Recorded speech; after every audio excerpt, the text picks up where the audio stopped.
Have you ever wondered about the darkest corners of human history?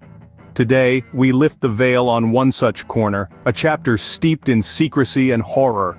Unit 731, a covert biological and chemical warfare research and development unit of the Imperial Japanese Army. Unit 731 has left a chilling legacy from the era of the Second Sino-Japanese War and World War II. This isn't just a story of war. This is a story of humanity and the lengths to which it can be pushed.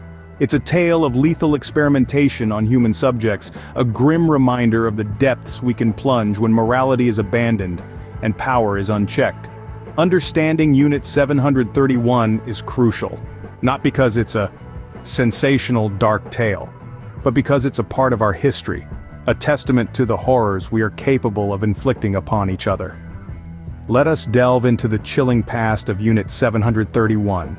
In the year 1935, in the heart of Manchuria, a dark secret was taking shape.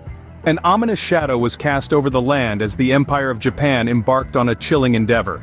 This was the birth of Unit 731. Unit 731, the code name for a covert biological and chemical warfare research and development unit of the Imperial Japanese Army. The unit was established under the command of Lieutenant General Shiro Ishii, a highly ambitious and ruthless officer. Ishii, a microbiologist by training, was known for his relentless pursuit of military advantage, no matter the human cost. The creation of Unit 731 was not an isolated incident, but a product of its time. The world was in the throes of global tension. The Sino-Japanese War was brewing, and Japan was eager to assert its dominance in the East. The political climate was ripe for such a horrifying project. The Japanese government, driven by a potent mix of nationalism and militarism, was willing to overlook the ethical implications of such a project. The social climate too played its part. The racism and dehumanization that permeated the era allowed the Japanese to view their enemies, particularly the Chinese, as less than human. This warped perspective paved the way for the atrocities that would be committed within the walls of Unit 731. But what was the purpose of Unit 731? The unit was designed to develop deadly biological and chemical weapons for use in warfare. It was a place where science was twisted into a tool of terror, where human beings were reduced to mere test subjects. Diseases like anthrax, bubonic plague, and cholera were weaponized, all under the guise of scientific advancement. At the helm of this terrifying operation was Ishii, a man who viewed morality as a hindrance to progress. He led Unit 731 with an iron fist, fostering an environment of fear and brutality. Under his command, the unit would go on to commit some of the most horrifying war crimes in history.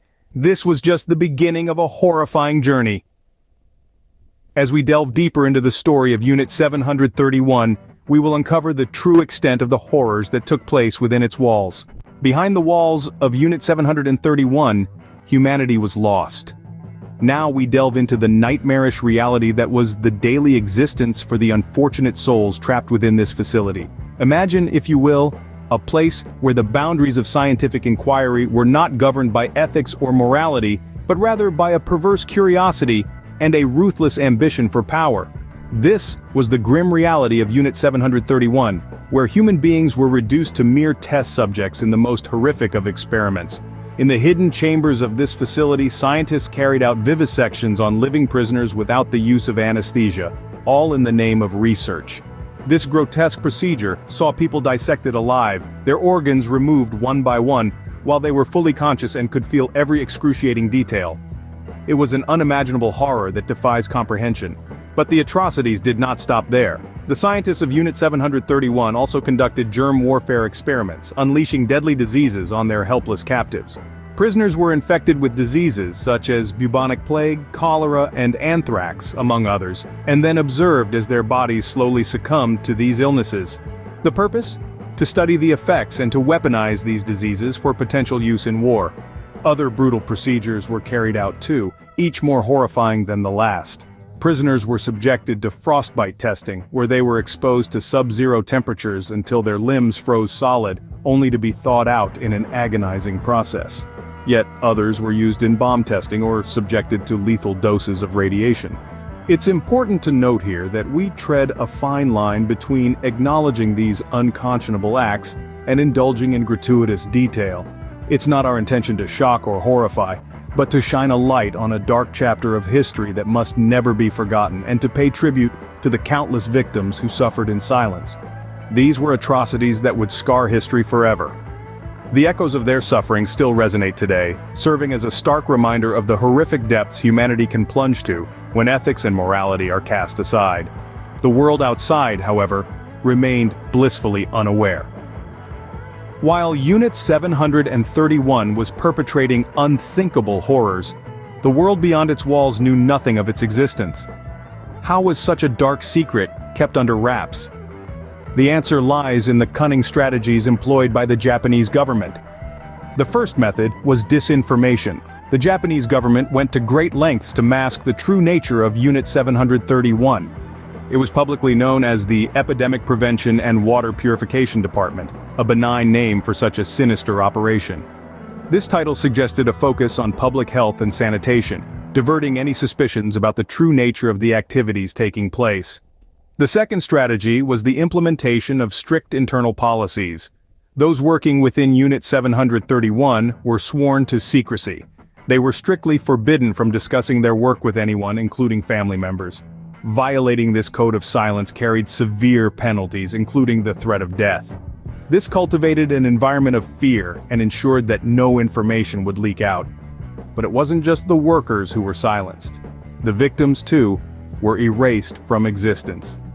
Known only by numbers, the subjects of Unit 731's experiments were dehumanized, making it easier for the world to forget them. Lastly, the geographical location of Unit 731 also played a role in its secrecy. Situated in a remote part of Manchuria, far from prying eyes, the facility was able to conduct its gruesome experiments away from the public gaze.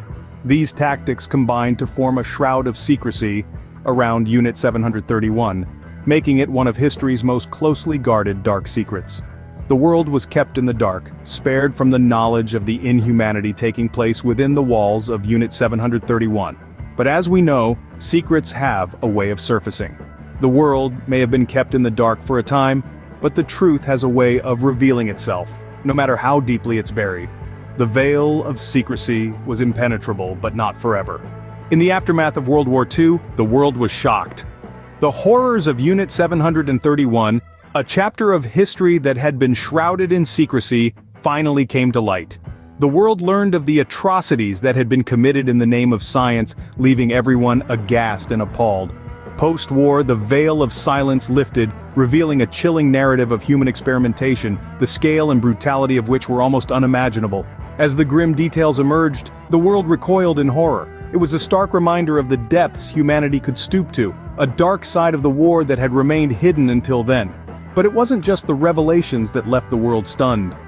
What followed was equally shocking. The fate of those involved in Unit 731 added another layer of controversy to this already dark chapter. Many of those responsible for the harrowing experiments were not brought to justice. Instead, they were granted immunity in exchange for the data they had collected, a decision that sparked outrage and continues to be a contentious issue. This immunity allowed these individuals to reintegrate into society, some even going on to lead successful careers. For instance, Shiro Ishii, the man at the helm of Unit 731, never faced prosecution. Instead, he was allowed to live out his days in relative comfort, a fact that left a bitter taste in the mouths of many. The world was left grappling with a disturbing reality, that those who had committed such heinous acts could escape justice. This raised profound questions about accountability, the value of human life, and the ethics of using data collected through such brutal means.